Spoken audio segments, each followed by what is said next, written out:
और जब वो स्क्रिप्ट रचा जाता है उसका एग्जीक्यूशन एक डायरेक्टर की तरह दिल्ली पुलिस करता है। और स्क्रिप्ट कौन रचता है? आरएसएस रचता है। कब रचा है? मैं उसका कुछ डेट शीट्स आपको बताना चाहता हूं। ये बात हम बार बार कहना चाह रहे हैं, जो मजदूर आज सड़क पे जा रहे हैं, जिनके पास राशन कार्ड और तमाम कार्ड होने के बावजूद सरकार ने बोला हम इनको रेशन नहीं दे सकते हैं, ये रेशन देने के हकदार नहीं है, और इन्हीं का नागरिकता छीनने की बात आप सीए, एनआरसी, एनपीआर के थ्रू कह रहे थे। ये हमें समझ में नहीं आ रहा है कि हमारा स्लोगन हिंदुस्तान के 4 सिपाही, हिंदू मुस्लिम सिख ईसाई, ये आपके लिए यूएपीए हो गया है। देश के गद्दारों को गोली मारो सालों को आपके लिए नेशनलिज्म हो गया है। मैं दरअसल ये कहना चाहता हूं, इंडिया में जिस तरीके से अभी हेल्थ क्राइसिस चल रहा है, जो पैंडेमिक चल रहा है, इंडिया में करीब 1.65 लाख से ज्यादा कोरोना केसेस है, और हमारे मजदूर और जो लोग भूखे हैं वो पैदल चल रहे हैं और उनके मौतें सड़क पे हो रही है, रेलगाड़ियों से हो रही है। बट हमारी केंद्र सरकार की प्रायोरिटी ना पैंडेमिक है, ना गरीब मजदूरों को पेट में खाना देने का या उनको ट्रांसपोर्ट करने का है। उनका ये प्रायोरिटी है कि किस तरीके से हम वो जो एंटी सीए प्रोटेस्टर्स है, जो लोग संविधान को बचाने के लिए सड़क पे उतरे थे, स्टूडेंट और एक्टिविस्ट, उनको कैसे एक्सपोज करें। मैं तो इस बात पे हैरान होता हूं, कैसे इस देश में प्रियम्बल पढ़ना यूएपीए डालने लायक हो चुका है।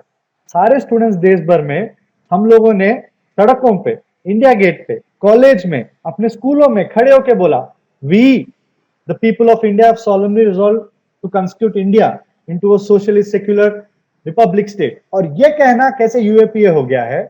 और दूसरे तरफ अनुराग ठाकुर जैसे लोग, कपिल मिश्रा जैसे लोग सीपी में, और खुद जो डीसीपी जिन्होंने नताशा को गिरफ्तार किया, उनके बगल में खड़े होकर ये बोला देश के गद्दारों को गोली मारो सालों को, वो आपकी नेशनलिज्म हो गया है। ये हमें समझ में नहीं आ रहा है कि हमारा स्लोगन हिंदुस्तान के 4 सिपाही, हिंदू मुस्लिम सिख ईसाई, ये आपके लिए यूएपीए हो गया है। देश के गद्दारों को गोली मारो सालों को आपके लिए नेशनलिज्म हो गया है। और प्रियम्बल पढ़ना यूएपीए हो गया है, और स्प्रेडिंग हेट आपके लिए नेशनलिज्म हो गया है। कुछ सवाल है जो हम दिल्ली पुलिस से पूछना चाहते हैं। हाल फिलहाल में कई सारे पब्लिक प्रोटेस्ट में हम लोगों ने पूछा कि ऐसा क्या बात हो गया कि अनुराग ठाकुर, कपिल मिश्रा, जामिया का जो शूटर है और तमाम लोग जो नफरत फैला रहे हैं, उन पे तो कभी आपने यूएपीए नहीं डाला है, ना आपने कभी सेडिशन डाला है। शादाब के हाथ पे गोली लगी थी जामिया पे जब वो शूटर आया, तो उस पे तो कभी यूएपीए आपने नहीं लगाया है।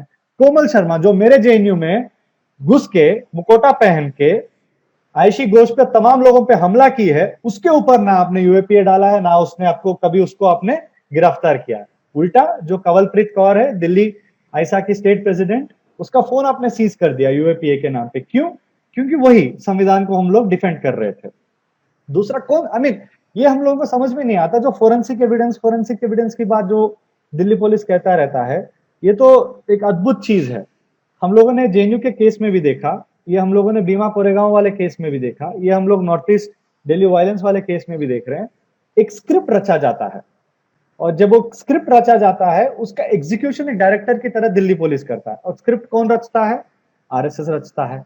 कब रचा है? मैं उसका कुछ डेट शीट्स आपको बताना चाहता हूं, क्योंकि ये मौका है, मीडिया फ्रेंड्स हमारे पास में है। ये क्यों रचा जाता है, उसके 2 मकसद है। एक, पैंडेमिक के दौरान स्टूडेंट अपने घर से बाहर नहीं जा सकते हैं, तो उनको गिरफ्तार कर लो, ना लॉयर मिलेगा, ना कोई उसके लिए बोलेगा। दूसरा, जो सरकार फेल हो रहा है पैंडेमिक को डील करने में और लॉकडाउन इंपोज करने के वजह से जो इकोनॉमिक हार्डशिप्स माइग्रेंट वर्कर्स को फेस कर रहे हैं, उस चीज से आप मीडिया को भटका दीजिए, फिर से वो हिंदू मुसलमान करते रहिए, जबकि ये हिंदू मुसलमान का समस्या नहीं है। ये बात हम बार बार कहना चाह रहे हैं, जो मजदूर आज सड़क पे जा रहे हैं, जिनके पास राशन कार्ड और तमाम कार्ड होने के बावजूद सरकार ने बोला हम इनको रेशन नहीं दे सकते हैं, ये रेशन देने के हकदार नहीं है, और इन्हीं का नागरिकता छीनने की बात आप सीए, एनआरसी, एनपीआर के थ्रू कह रहे थे। और स्टूडेंट यही बात उस टाइम पे एक्सपोज किया था और आज भी एक्सपोज कर रहा है। उसके लिए आप बोल रहे हैं नहीं नहीं ये लोग सच कह रहे हैं, तो ये यूएपीए के लायक है। ये आरएसएस का स्क्रिप्ट क्या है? 7 मार्च को और 8 मार्च को एएनआई, राजस्थान पत्रिका और ढेर सारा मीडिया ऑर्गेनाइजेशंस में आरएसएस के कुछ सोर्सेस ने इंडिकेट किया था कि ऑल इंडिया स्टूडेंट एसोसिएशन आयसा ने और बाकी लोगों के साथ मिलके नॉर्थ ईस्ट दिल्ली का राइट्स का रचना किया। 12 तारीख को हमने राजस्थान पत्रिका को जवाब दिया, कोई रिस्पॉन्स नहीं आया। 11 मार्च को, ये तारीख मुझे इसलिए याद रखने के लिए मैं मीडिया फ्रेंड्स को भी बोलता हूं, group of intellectuals and academicians led by Monica Arora, an advocate who is a known RSS member. वो एबीवीपी से चुनाव लड़के डूसू की प्रेसिडेंट रह चुकी है, बीजेपी से चुनाव लड़ी थी मालवीय नगर कॉन्स्टिट्यूएंसी से। वो मिलती है minister of state home affairs Kishan Reddy ji से और एक सो कॉल्ड रिपोर्ट उनको पेश करती है, जिसमें आयशा, पिंजरा तोड़, PFI, Jamia students, JNU students, academicians, तमाम लोगों के बारे में बोला जाता है। ये सारे लोग मिलके सीए के खिलाफ विरोध कर रहे थे, इन्होंने उकसाया, फलाना डिमकाना बहुत सारा चीज बोला। अचानक 25 अप्रैल को दिल्ली पुलिस एक इंडियन एक्सप्रेस के आर्टिकल में कहता है पेन्सटेकिंगली कि हम लोगों ने कुछ इन्वेस्टिगेशन किया, हमारे पास कुछ एविडेंस है, और यह कहता है कि जामिया के स्टूडेंट्स, दिल्ली यूनिवर्सिटी के स्टूडेंट्स, जेएनयू के स्टूडेंट्स, आयशा, पिंजरा तोड़ और बाकी संगठनों के स्टूडेंट्स ने मिलकर दंगा का रचना किया है। ये मजेदार है। इस स्क्रिप्ट को नोबेल प्राइज दिया जाए या ऑस्कर दिया जाए, मुझे तो समझ में नहीं आता है। ये तो वो खुद तय करे ऑस्कर अवार्ड के लिए कोशिश कर रहे या नहीं। और इसके बाद देखिए, जैसे कल जब देवांगना और पिंजरा तोड़ के दूसरे साथी को जब गिरफ्तार किया, जब उनकी बेल मिली थी, पुलिस के पास क्या करना है कुछ मतलब नहीं था। दोबारा क्राइम ब्रांच वहां पे आता है, बोलता है कि नहीं हम उनको दूसरे एफआईआर में गिरफ्तार करेंगे। और जब जज ने बोला कि जब पहले एफआईआर में जब आपने गिरफ्तार किया, ये तो एंटी सीए प्रोटेस्टर्स है, इसके खिलाफ कोई एविडेंस नहीं है, तो पीसफुली प्रोटेस्ट कर रहे हैं। तो बोलते हैं नहीं इन्होंने हत्या किया है, इनके पास बंदूक था। भाई जिसके पास बंदूक था, मैं उनका नाम बताना चाहता हूं, जिसके पास बंदूक था उसको आपने गिरफ्तार किया था, मनीष सरोरा।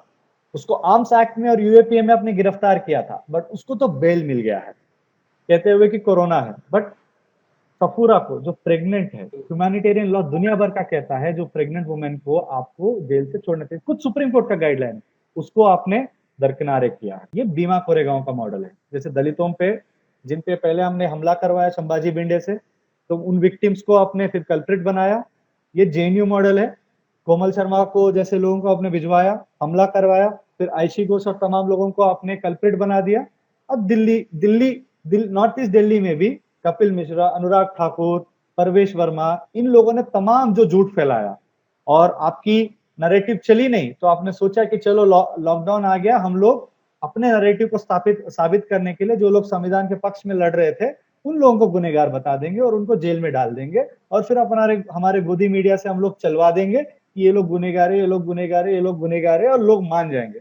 मैं इतना कहना चाहता हूं, जो सरकार रेलगाड़ियों को ढंग से पटरियों पे नहीं चला पा रही है, गलत डेस्टिनेशन पे ले जा रही है मजदूरों को जब इतनी ट्रैफिक नहीं है, जो डॉक्टर्स को पीपीई किट नहीं दे पा रही है, जो मजदूरों को अपने जेब पे पैसा नहीं भिजवा पा रही है, उनको राशन दे पा रही है, वो कह रही है कि दिल्ली पुलिस सही इन्वेस्टिगेशन कर रहा है।